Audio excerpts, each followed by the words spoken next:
My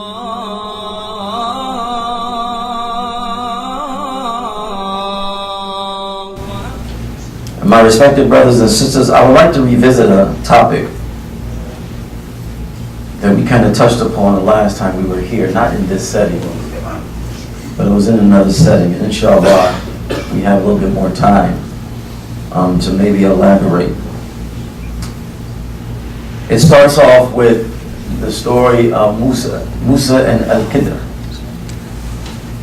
When Musa alayhi salam was told that there was another servant of his, I'm not going to get into the whole gist of it's a long story, as most of you know.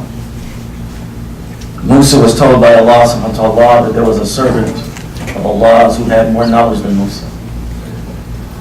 And so Musa asked Allah subhanahu wa ta'ala if he would allow Musa to find him and study him, to get some of that knowledge. And Musa went traveling and he found a personality known as Al-Khidr. And when Musa introduced himself to Al-Khidr, Al-Khidr heard of Musa. And Musa let Al-Khidr know what his intentions were. He wanted to come to study under Al-Khidr. And Al-Khidr said no. He said no because I have a knowledge that you were not given.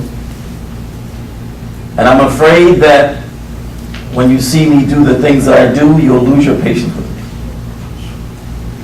And Musa alayhi salam assured Al-Khidr that he would be patient. And so Al-Khidr relented, but he gave one condition.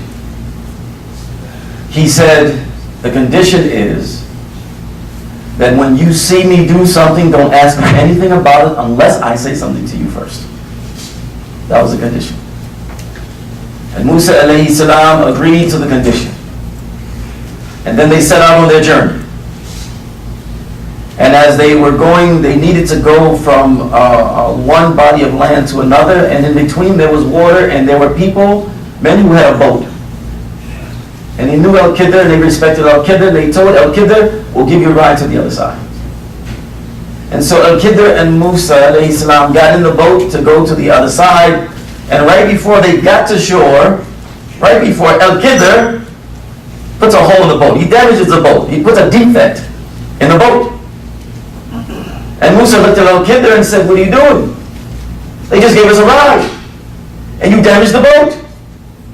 And Al-Khidr said, see, I told you you would be able to be patient with me. And Musa alayhi salam apologized and said, my bad. You will find me patient. And so they continued on their journey. When they got to along their journey, they saw a boy. And Khidr goes and kills the boy. This time Musa remembered his promise, but he sees him kill a boy. And Musa said something to him. You kill a boy? You kill this boy, and this innocent child, you kill this boy? And Khidr said, I told you, you would not be able to have patience with me. And Musa reassured Al-Khidr again, and he said, I'll be patient. I'll be patient. And they went, and in their travels they came to a town, and of course they were traveling, they were tired, they were hungry, and they asked the people for hospitality, and the people didn't give it to them. And we know that in our culture, when you ask somebody for hospitality and they don't give it to you, something's wrong with those people. And so they saw these travelers, they gave them no food, they gave them no water. And so they just kept traveling. Not far outside of the town, they stopped to rest at a wall. The wall was almost falling. And Al-Khidr takes the wall and he repairs the wall to the point where it's not falling anymore. And Musa alayhi salam says to him, you build this wall without getting paid for it? You should charge them wages for building this wall. And Khidr said, this is the parting of the ways between us. But before you go, let me tell you why I did what I did. With respect to the boat, there was a tyrannical king who was stealing all the boats, to fortify his army. He was stealing all the boats. And I put a defect in the boat so that when the king saw that boat, he wouldn't take it. I don't want that boat. I don't want it. It has a defect. And so the king would leave the boat alone. He wouldn't confiscate their boat. The boy had righteous parents. And he was rebellious. He had the two worst qualities in children. The two worst qualities in a child towards their parents. Two worst qualities. Arrogance and rebelliousness. And these are the qualities that young people are taught in the West. To have arrogance towards their parents. What is arrogance? The Prophet said, peace be upon him, to reject the truth of ego. You know something is true, but you reject it anyway. And to look down on other people is arrogance. Can you imagine a child looking down on their parents? A child. But rebelliousness and arrogance are two of the worst traits a child can have, and this boy had those traits, and this boy had righteous parents. And so Al-Khidr said it was hoped that Allah subhanahu wa ta'ala would replace him with a righteous child. In terms of the wall, underneath the wall was a treasure. The treasure was left to two orphans who had a righteous father. He left them that treasure. And for fear that, those same people who wouldn't give them food and drink, those same people who were so corrupt, so selfish, that they wouldn't even share, what do you think they would have done if they saw that treasure?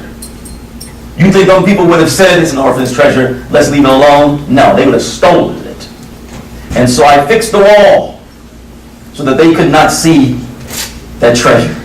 And so the orphans can have that treasure once they got older. Then Khidr said to him, these are the things that I did, but I didn't do it of my own accord. It was in accordance with what Allah subhanahu wa ta'ala wanted. Musa could not be patient with Al-Khidr because Musa did not understand the knowledge that Al-Khidr had. And in not understanding Al-Khidr's knowledge, he lost his patience. And in losing his patience, he lost his trust. And in losing his trust, he became disobedient. Our beautiful Muslim youth. Parents are like Al-Khidr. Because parents have a knowledge that children just can't have. And when you've been living a life, when you have all these life experiences and all this knowledge, there's no way that you can have the knowledge that your parents have. No way. And so your parents are going to do things and say things based on that knowledge. And sometimes what happens with our children is that they don't understand the nature of the knowledge that their parents have. And so by not understanding the nature of the knowledge that their parents have, they lose their patience. They don't understand why do my parents want me to do this? Why are my parents saying this to me? Why do my parents want me to go in this particular direction? They don't understand. They can't understand. Because as our youth have to understand, there's no way you can have the knowledge of your parents. No way. Virtually impossible. Because of what they know. Because of what they see. Because of what they experienced. And so then what happens again is that by losing patience with our parents. Why do you lose patience? You don't understand the knowledge. You don't understand their knowledge. And by losing patience, you lose your trust. And by losing your trust, you become disobedient. And in becoming disobedient, you may take a turn because, again, the most dangerous traits that young people are taught to develop in the West is arrogance and rebelliousness towards parents. And one of the worst forms of rebelliousness is that when your parents tell you to do something that is righteous, that is good, that is beneficial, and there's a rebelliousness against that. And so parents, we have to remember, it gets frustrating sometimes, doesn't it? One, we have to remember we were children at one time too, especially if we were growing up here. Back home you have understanding. Back home you have an understanding of how you treat parents. Back home you have an understanding of how it's supposed to be. But if you were born and raised here, if you were raised here, then that poison can get in. And so for those of us who were raised here, yeah, that poison was in us too. And so it's very frustrating for a parent when you're telling your child something and it's based on a knowledge that the child doesn't have, and the child loses patience, the child loses trust, the child begins to rebel. But as parents, we have to remember what Al-Khidr did. Al-Khidr could have just dismissed Musa alayhi salam. That's it. You gotta go. You violated the agreement, you gotta go. Al-Khidr said you have to go, but before you go, let me tell you why I did the things that I did. As parents, you know, although we are frustrated and our children kind of lose patience with our direction, our guidance that we're trying to provide, we have to share with them, this is why I'm doing what I'm doing. This is why your mother and your father are doing what we're doing. This is why. And remember the other thing that Al-Khidr did. Al-Khidr then said to Musa, I am not doing this of my own accord.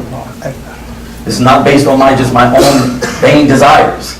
I'm doing this in accord with what Allah subhanahu wa ta'ala would want. And so the same thing with our children. We explain to our children, this is why we're doing what we're doing. This is why your parents want this done a particular way. And then we say to our children, and this is what Allah would want us to do.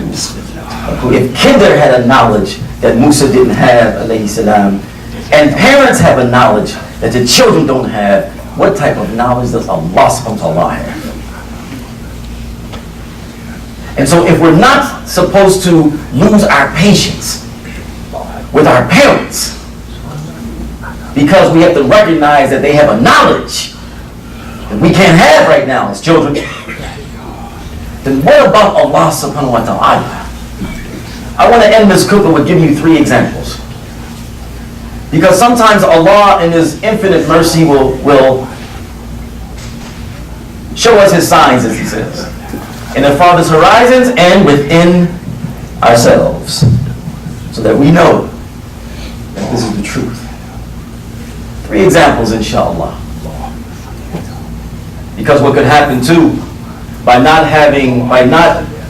trusting in Allah's knowledge, we could lose our patience with Allah.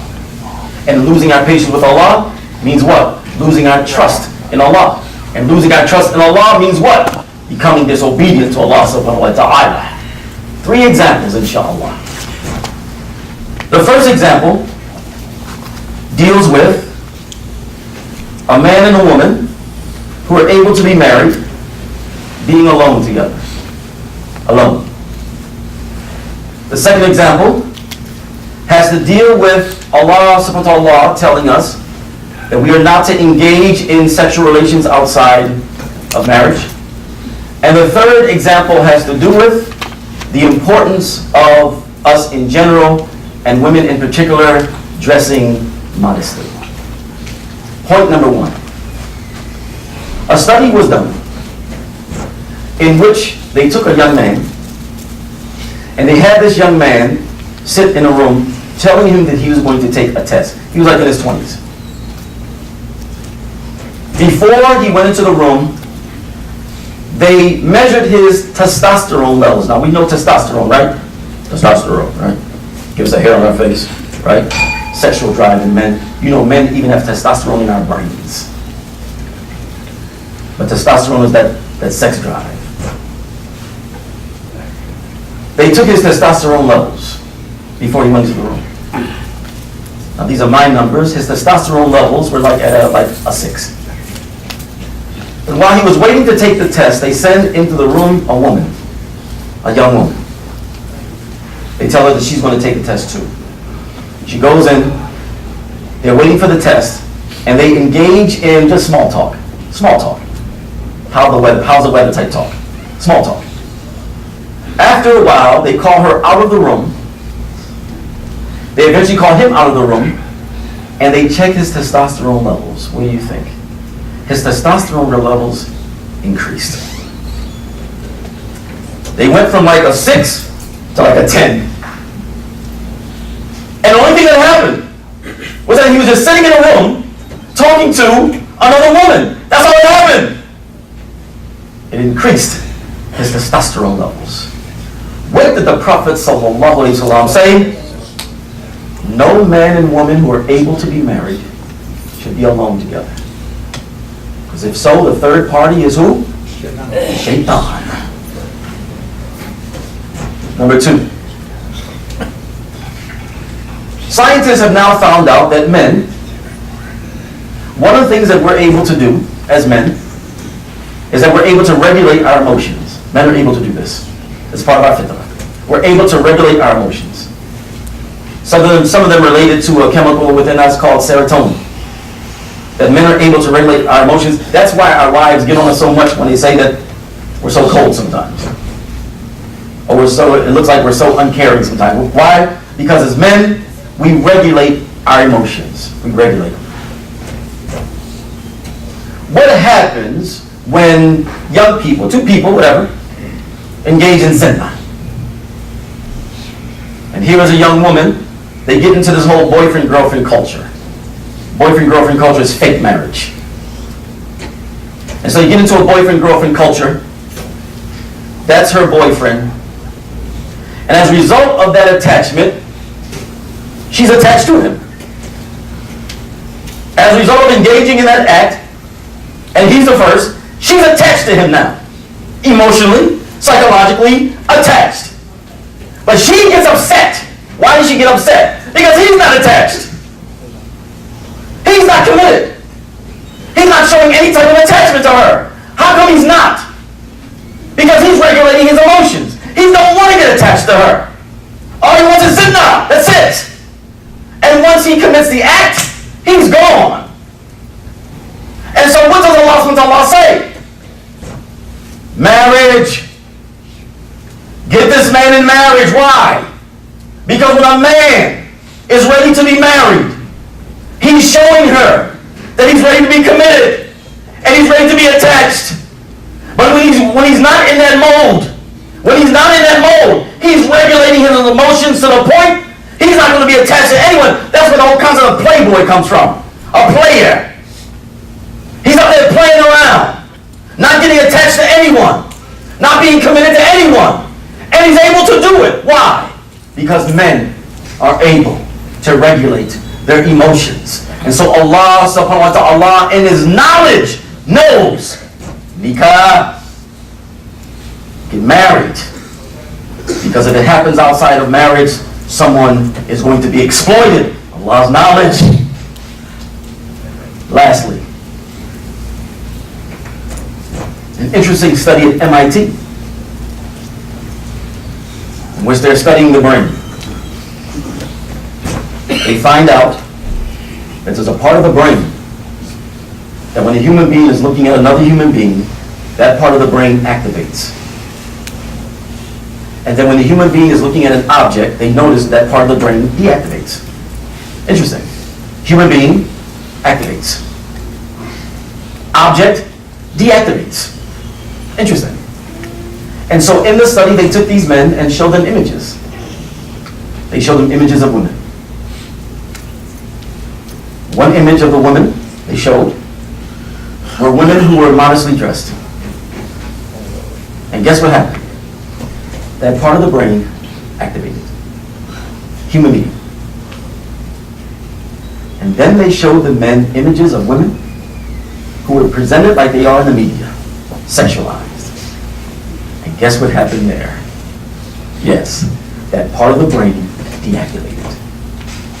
It was as if the brain was looking at an object. When the woman was modestly dressed, the brain activated because it registered as looking at a human being. When the woman was sexualized, that part of the brain deactivated as if the woman was an object. SubhanAllah. And many women are out there wondering why, when they're out there dressed inappropriately, the men are dealing with them in an inappropriate way. Because they see you as an object. They don't see you as a human being. It's an object.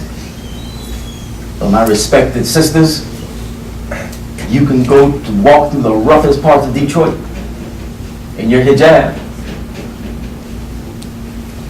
Roughest parts. And 9.9 times out of 10, you're going to be respected. You're going to be respected. But look at that, though. See, it's Allah's knowledge. It's Allah's knowledge. And just like we can't lose patience with the knowledge that our parents have, we cannot lose patience with the knowledge that Allah subhanahu wa ta'ala has. And one of the definitions of faith, brothers and sisters, one of the definitions of faith is to accept something that's being told to you.